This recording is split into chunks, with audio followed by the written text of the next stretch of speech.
কিছুদিন আগে পুরো দেশ জুড়ে বন্ড বিক্রি নিয়ে হইচই পড়েছিল। অধিকাংশ বন্ডে বিজেপির নাম দেখা দেয়।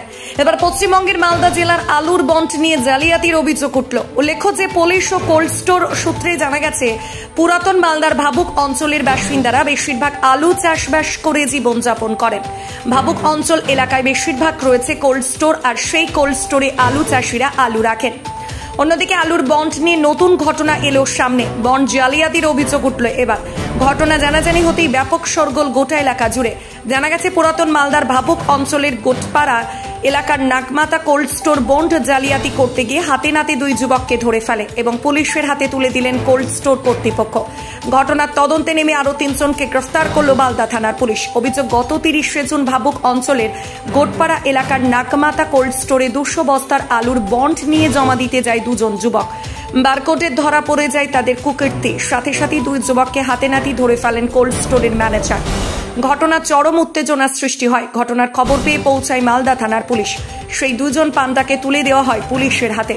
জানা গেছে, ওই 2 জনের বাড়ি মালদহ থানার 8 মাইল এলাকায়। একজনের নাম অভিজিৎ রাজবংশী, বয়স 22, অপরজনের নাম উপেন রাজবংশী, বয়স 40।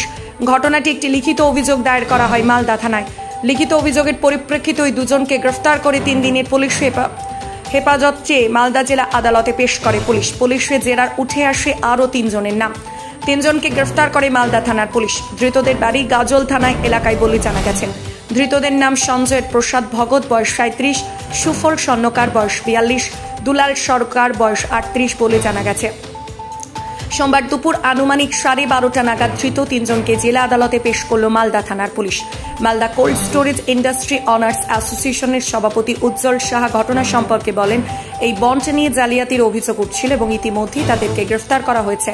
কারা কারা এর পেছনে জড়িত রয়েছে তাদের তদন্ত করে গ্রেফতার করা হোক, এটাই পুলিশ প্রশাসনের কাছে আবেদন। মালদা থেকে হক জাফর ইমামের রিপোর্ট, নিউজ আড্ডা 20। মালদা কোল্ড স্টোরেজ ইন্ডাস্ট্রি হুমকির সম্মুখীন, কারণ অনেকগুলো কোল্ড স্টোরেজ ইতিমধ্যে অনেকগুলো একটা গ্যাং তারা বন্ড জাল করতে শুরু করেছে।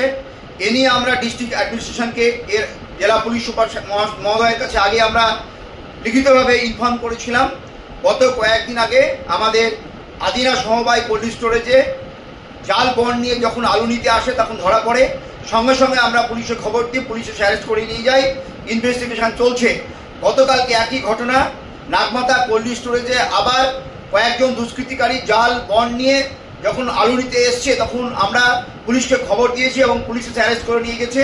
ইনভেস্টিগেশন চলছে এবং পুলিশ, আমরা মনে করি যে পুলিশ যথাযথ তদন্ত করে এই সমস্ত দুষ্কৃতিকারীদের পানিশমেন্ট দিবে। এবং আমরা কড়া বার্তা দিতে চাই যে কোনোভাবেই জাল বন্ডের যে র্যাকেট, এই র্যাকেট মালদা কোল্ড স্টোর ইন্ডাস্ট্রির ক্ষতি করার চেষ্টা করছে, আমরা রুখে দাঁড়াবো।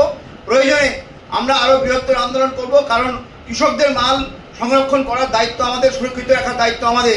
কৃষকদের উৎপাদিত পণ্য এই যে জাল বন্ড হচ্ছে, আমরা এর ধিক্কার জানাচ্ছি এবং পুলিশ এবং প্রশাসনের কাছে আবেদন করছি অতি সত্বর এই যে জাল চক্র আছে, এই জাল চক্রকে ফাইন্ড আউট করে লফুল অ্যাকশন নেওয়ার জন্য। দুটোই জাল, মানে ডুপ্লিকেট বন্ড। তখন আমরা ছেলেটাকে বলি যে তুমি ভাই কোথায় পেলে এই বন্ড দুটো? তো বললো যে আমাকে তো এই উপেন রাজবংশী নামে একজন ওই চেচুমোড়ের ও শেড আছে আলু, ও আমাকে পাঠালো বন্ডগুলো ছুটাতে। তো যদিও একটু মুখ চেনা পরিচয় ছেলেটা, আমরা বললাম ভাই তুমি তোমার মালিককে বলো যে এই বন্ডগুলো ডুপ্লিকেট বা আরও কিনে রেখেছে নাকি, হ্যাঁ যদি কিনে থাকে তো কার কাছে কিনলো পয়সাটা উঠাবে, তুমি তোমার মালিককে একটু দেখা করতে বলো। তারপর তো ও এদিক ওদিক ফোন করছে যে ডুপ্লিকেট বন্ড কোথায় পেলে, এই পেলে বলে ফোন করলো। আমরা ব্যাপারটা একটু ভিলেজ পুলিশকে জানলাম, যদিও একটু জালিয়াতির ব্যাপার এটা। এরকম করতে করতে লোকজন জড়ো হয়ে গেলো এখানে। তারপর যদিও ওনার মালিক আসলো, ছেলেটার মালিক, ও আবার আরও একটা বন্ড হাতে নিয়ে আসলো। বলছে আমি একজনের কাছে এই 3টা বন্ড, টোটাল 300 প্যাকেটের বন্ড কিনেছি। আমরা ওটা চেক করে দেখলাম যে ওটাও ফেক, ওটা ডুপ্লিকেট। তো 3টা বন্ড আমরা নিলাম হাতে, যেগুলো তো আর ছাড়া যাবে না। তারপর গল্প করতে করতে কিছুক্ষণ সবাই মিলে লোকজন জড়ো হয়ে গেলো। তারপর পুলিশের গাড়ি চলে আসলো, করা হয়েছে, অভিযোগ করা হয়েছে, থানায় লিখিত অভিযোগ করা হয়েছে এখন। তারপর তো ওদেরকে বললো, এখন পুলিশের হাতে এখন তুলে দেওয়া হলো। পুলিশ তো জেনে শুনে ওদেরকে বললো যে হ্যাঁ তাহলে চলো তোমরা। এইভাবে এখন বাকি কাজ পুলিশ করছে। এটা মানে সাধারণ মানুষ যারা বন্ড বেচা কিনা করছে ওরা কিন্তু সহজে বুঝতে পারবে না। এই বন্ডটা বা রিসিভ কপিটা টোটালটাই একদম সেম টু সেম করেছে। এমনকি স্ট্যাম্প ডুপ্লিকেট করেছে, সিল সই মানে নিজেই সিগনেচার করেছে, বাকি সবই ডুপ্লিকেট করেছে। কিন্তু তবুও মেশিনে ধরা পড়ে যায় আর কি, সেম টু সেম করতে পারি না, আমাদের সিকিউরিটি আছে এখানে আলাদা রকমভাবে ধরা পড়ে গেছে আর কি, পাস